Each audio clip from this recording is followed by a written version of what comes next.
Ini hari Jumat tanggal 12 Februari tahun 2021 kita dapat bisa berkunjung ke peternak atau budidaya kelinci. Saya akan menanyakan beberapa hal terkait dengan berlangsungnya pembudidayaan hewan ruminansia ini. Ini selain ada kerbau kambing, di sini Desa Cembonga potensi untuk pengembangan kelinci. Ternak ini dimiliki oleh Saudara Samsul, beralamat di RT 2 RW 1. Kami ingin menanyakan, Mas Samsul, ya. Sehat? Alhamdulillah, Pak. Oh, alhamdulillah. Ini awal mulanya ada inisiatif berbudidaya kelinci ini pertamanya gimana, Mas? Awalnya itu semenjak pandemi ya. Semenjak pandemi, jadi kebanyakan orang kehilangan kerjaan termasuk saya, dan akhirnya awalnya dari iseng-iseng, Pak. Miara beberapa ekor, ternyata kesininya lihat prospeknya juga bagus, dan akhirnya lanjut. Ini berarti sudah berjalan berapa minggu atau bulan apa tahun? Mungkin kisaran 3 bulanan lah. Oh, 3 bulan ini berarti sudah mulai bisa menjual ke luar atau bagaimana? Iya, kelinci itu termasuk hewan yang cepat ya berkembang biakannya. Jadi hitungan bulan, sebulan lahir, sebulan lahir, dan dalam tempo 3 bulan itu alhamdulillah udah bisa produksi, udah bisa jual, ya udah bisa buang-buang lah. Iya. Sementara ini yang menjadi kesulitan dalam berbudidaya itu apa saja diantaranya? Kalau kesulitan untuk saat ini mungkin ya cuaca ya. Cuacanya lumayan ekstrim, jadi kesulitannya yaitu cari pakannya juga agak susah soalnya hujan. Terus kalau misalnya kelinci itu hewan yang sensitif juga di pakan. Jadi kalau misalnya pakan-pakannya itu misalnya rumputnya basah, ya itu juga akan terjadi kembung, memicu kembung dan sebagainya lah. Nah, kalau kita lihat di sini ada beberapa jenis ya, beberapa macam jenis kelinci itu, diantaranya jenisnya apa saja, Mas? Iya, Pak. Jadi seperti yang ini saya pegang, ini namanya Angora, English Angora. Di sini ada New Zealand, ya NZ. Nah, bahasanya NZ. Ini sama Angora. Di sini ada Rek, jenis Rek. Kalau di sini namanya Blue Carpet. Terus ada Fujilock, terus sama Angora juga. Terus ini ada Himalaya. Himalaya itu kalau di sini namanya cemong, kelinci cemong. Nah, di dalam juga banyak, ada flame, ada jabres, rambon, lokal. Ya, mungkin ada 8 jenis, Pak. Oh, 8 jenis dari kelinci. Iya, dari keseluruhan. Ini ada sistem pakannya, ada sistem teknologi atau tradisional saja, Mas? Iya, jadi sini saya di switch apa ya. Jadi teknologi juga main. Malah kebanyakan 80% teknologi, sisanya itu tradisional kayak rumput. Jadi kalau misalnya yang teknologi kayak misalnya kayak dari minum juga ada pakai obat-obatan, terus sistem etalasinya juga udah modern lah maksudnya ya, teknologi instalasi air. Terus pakan-pakannya juga ada pelet, ada amprut ya, bahasanya pasti ampas tahu ya, itu kalau pagi, dan kalau sore itu rumput. Buat apa, buat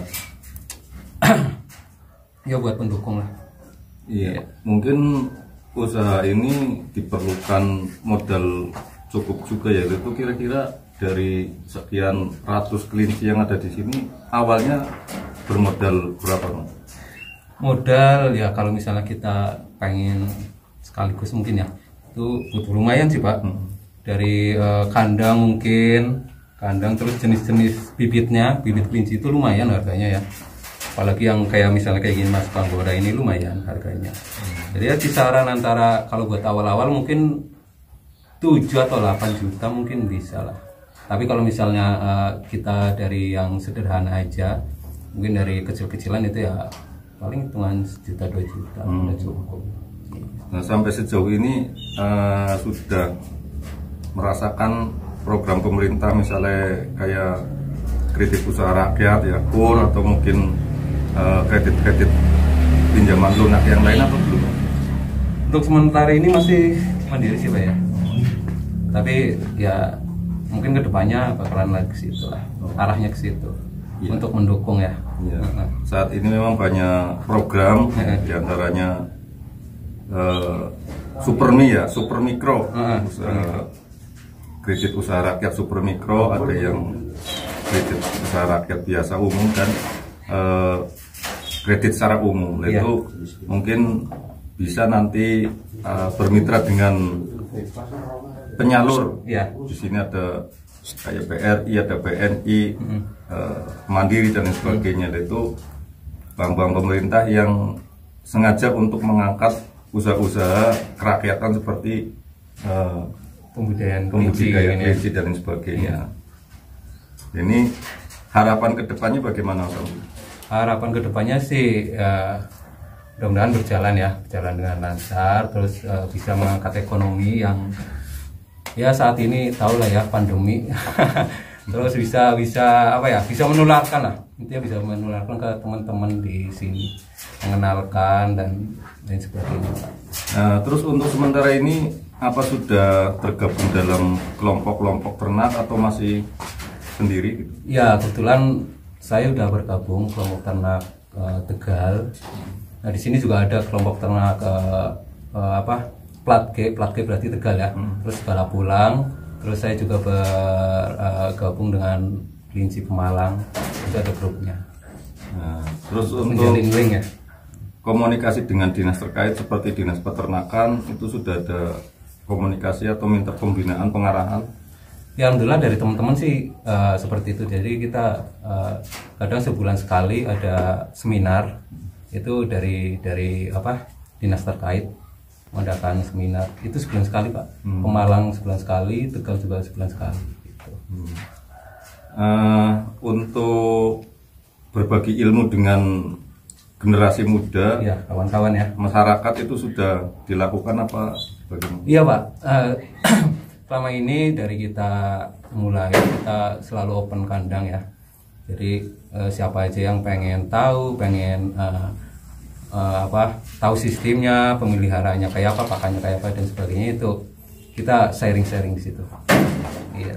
Ya, mudah-mudahan dengan adanya kegiatan ini bisa mengangkat perekonomian warga, ekonomi kerakyatan, dan berkembang sampai bisa meminimalisir hal-hal yang negatif terhadap masyarakat, khususnya remaja-remaja, kenakalan remaja, agar kegiatan ini berkembang dan bisa meminimalisir kegiatan-kegiatan yang negatif tadi seperti kenakalan remaja. Gitu.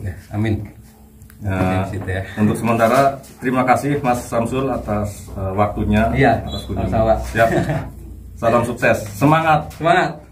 Untuk memelihara atau ternak kelinci itu ada obat-obatan banyak ya, ada yang injek, ini buat yang ke campuran air, ini buat vitamin-vitamin, dan ada juga buat fermentasi makanan. Di samping itu juga ada obat-obat tradisional pendukungnya, kayak misalnya jahe. Jahe itu nanti kita proses. Terus ada juga laos, bahasanya apa ya? Lengkuas ya. Lengkuas itu juga. Nah, biasanya kalau jahe itu daunnya. Saya metik biasanya dikasih sama Pak Eko yang budaya jahe. Saya dapat dari situ. Nah, kira-kira itulah. Ini ada jenis rek, ada macam-macam jenis. Di sini ada, ini jabres, ini rek dari Zoom. Kalau di Jawa namanya bulu karpet, albino namanya, rek albino color. Albino ini, rek albino ini. Kalau yang ini broken, rek broken. Ini ada flame, jabres juga, spot, samping jabres silangan crossing sama rek. Ini flame giant. Kita kasih sarapan lagi.